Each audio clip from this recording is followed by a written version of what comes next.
Hello viewers, इस video में हम बात करेंगे कि 2021-2022 का जो सीबीएसई का नया करिकुलम है उसमें क्लास 10 साइंस का सिलेबस कैसा है, घटा है या फिर बढ़ा है, कुछ ऐड हुआ है, कुछ डिलीट हुआ है या फिर नहीं।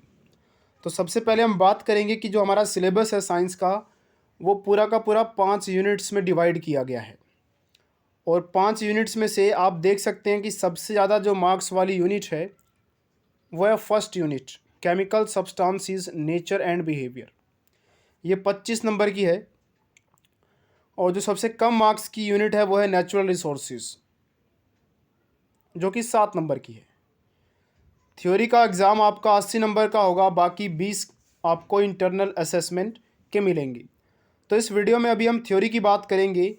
किसी और वीडियो में मैं आपको इंटरनल असेसमेंट के 20 मार्क्स कैसे मिलेंगे वो भी आपको मैं बता दूंगा। तो बात करते हैं यूनिट 1 की। यूनिट 1 में देखिए कौन कौन से चैप्टर आते हैं। यूनिट 1 में आपके जो एनसीईआरटी बुक है उसका चैप्टर नंबर 1, चैप्टर नंबर 2, ये चैप्टर 1 हो गया, ये चैप्टर 2 हो गया, चैप्टर 3, चैप्टर 4 और चैप्टर 5। पहले 5 चैप्टर जो यूनिट 1 के अंदर आते हैं। तो काफ़ी सारे चैप्टर हो गए, करीब 5 चैप्टर हो गए, इसलिए इसकी वेटेज भी ज़्यादा है, करीब 25 नंबर की। आगे अगर हम बात करें इसमें कुछ डिलीट हुआ है या फिर कुछ ऐड हुआ है, नहीं। देखिए, जो सीबीएसई की तरफ से मार्किंग स्कीम बताई गई है वो इस तरह से है कि पूरी की पूरी यूनिट 25 नंबर की है। इसमें यह नहीं बताया गया कौन से चैप्टर कितने मार्क्स का है। अगर हम बात करें पहले यूनिट में कुछ ऐड हुआ है या फिर कुछ ऐड नहीं हुआ, तो जो भी आपका एनसीईआरटी की बुक है उसमें अगर देखा जाए और इस सिलेबस को देखा जाए तो पहली यूनिट में कुछ ज़्यादा ना तो ऐड हुआ है ना ही डिलीट हुआ है। ऑलमोस्ट वही का वही रखा गया है जो आपकी सीबीएसई द्वारा एनसीईआरटी बुक प्रेफर की गई है। उसमें जो पहले 5 चैप्टर हैं, जो टॉपिक्स हैं, लगभग सारे के सारे वही हैं। तो पहले 5 चैप्टर आपको पूरे पूरे एज इट इज़ करने पड़ेंगे। अब बात करते हैं सेकंड यूनिट की। सेकंड यूनिट जिसका नाम है वर्ल्ड ऑफ लिविंग, ये भी काफ़ी मार्क्स की, देखिए 23 नंबर की है। और इसकी वेटेज आपको अगर साइंस में अच्छे मार्क्स लाने हैं तो आप फर्स्ट यूनिट और सेकंड यूनिट अच्छे से कीजिए। दोनों ही यूनिट्स काफ़ी इजी हैं और स्कोरिंग भी है। अगर हम बात करें वर्ल्ड ऑफ लिविंग में तो इसमें कितने चैप्टर्स आते हैं, इसमें आते हैं 4 चैप्टर्स। कौन कौन से 4 चैप्टर?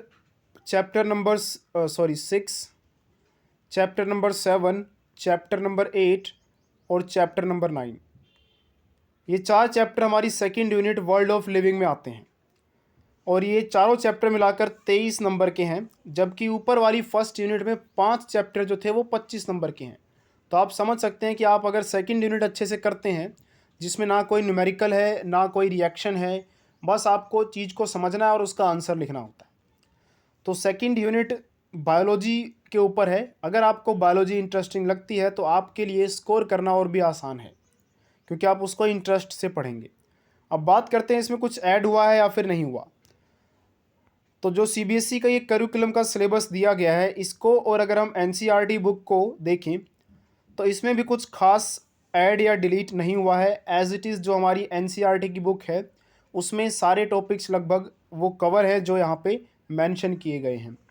एनसीईआरटी में एक आधा टॉपिक मुश्किल से चैप्टर 9 में मुझे 9.4 टॉपिक जो कि स्पेसिएशन है, जो कि आधे पेज का ही टॉपिक है, वो इसमें मेंशन नहीं है चैप्टर 9 में। लेकिन फिर भी अगर आधे पेज का आप टॉपिक छोड़ के जाएंगे तो उससे कोई फ़ायदा तो होगा नहीं।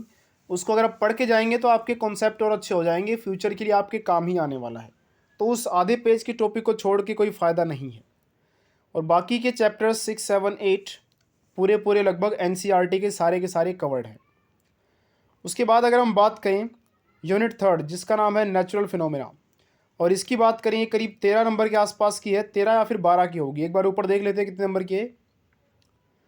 तो ये 12 नंबर की है।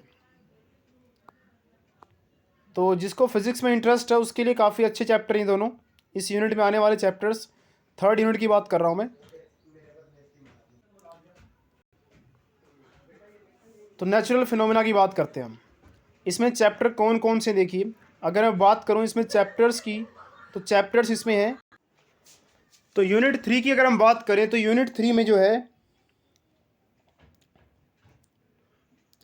चैप्टर नंबर 10 आता है, और चैप्टर नंबर 11। अगर हम बात करें कुछ डिलीट हुआ है या फिर नहीं, तो डिलीट जो है चैप्टर नंबर 11 में लगेगा आपको। डिलीट क्या हुआ देखिए, जब हम आई के बारे में पढ़ते हैं तो इसमें बस functioning of lens in human I, lens के बारे में बस कहा गया है, जबकि एनसीईआरटी में आई के बहुत सारी चीज़ें बताई गई हैं, आई के बहुत सारे पार्ट्स और उनके फंक्शनिंग को बताया गया है, लेकिन यहाँ पर सिर्फ फंक्शनिंग ऑफ लेंस कहा गया है। तो अगर आप पूरी आई को ना पढ़ के, सारे के सारे पार्ट्स को ना पढ़ के सिर्फ लेंस पढ़ के जाते हैं तो भी आपका काम हो जाएगा। बट मेरे हिसाब से कोई बड़ा टॉपिक नहीं है, वो भी आधे या एक पेज का टॉपिक है, उसको आप पढ़ते हैं तो अंडरस्टैंडिंग अच्छी रहेगी। बाकी अगर आपको टाइम कम है आपके पास तो आप सिर्फ लेंस की फंक्शनिंग पढ़ के जा सकते हैं। बाकी इसमें से कुछ खास डिलीट नहीं हुआ है। उसके बाद नेक्स्ट यूनिट है इलेक्ट्रिक अफेक्ट्स ऑफ करंट और magnetic units affects of current. तो ये हमारा चैप्टर नंबर है 12 और 13, ये भी 13 नंबर के हैं। इसमें तो कुछ भी नहीं कटा, ये पूरा का पूरा एज इट इज़ आपका। पहले इलेक्ट्रिक जनरेटर को लेकर बहुत सारी कन्फ्यूजन्स रहती थी, इलेक्ट्रिक जनरेटर है या नहीं, लेकिन इस बार स्पेशली मेंशन है कि इलेक्ट्रिक जनरेटर है, मोटर भी है। और अगर हम पूरा का पूरा जो टॉपिक्स यहाँ पे मेंशन है उसको देखें अपनी एनसीईआरटी बुक में, तो सारे के सारे लगभग एनसीईआरटी में पाए जा रहे हैं, तो यानी कि पूरा का पूरा चैप्टर करना पड़ेगा आपको। उसके बाद यूनिट 5 जो कि ज़्यादा मार्क्स की नहीं है, करीब 7 नंबर के आसपास की है। तो ये चैप्टर्स तो वैसे भी ईजी हैं, बट इसमें कुछ डिलीशंस देखने को मिलेंगी आपको। और डिलीशंस किस में मिलेंगे आपको? सोर्सेज ऑफ एनर्जी में। इसमें जो conventional sources of energy non conventional sources of energy जो हैं, fossil fuels, solar energy, biogas, wind, water and tidal energy. तो आप चाहें तो ये वाली कर सकते हैं। कुछ और एनर्जीज भी मेंशन है इसमें देखिए, जैसे कि wave energy, ocean thermal energy, geothermal energy.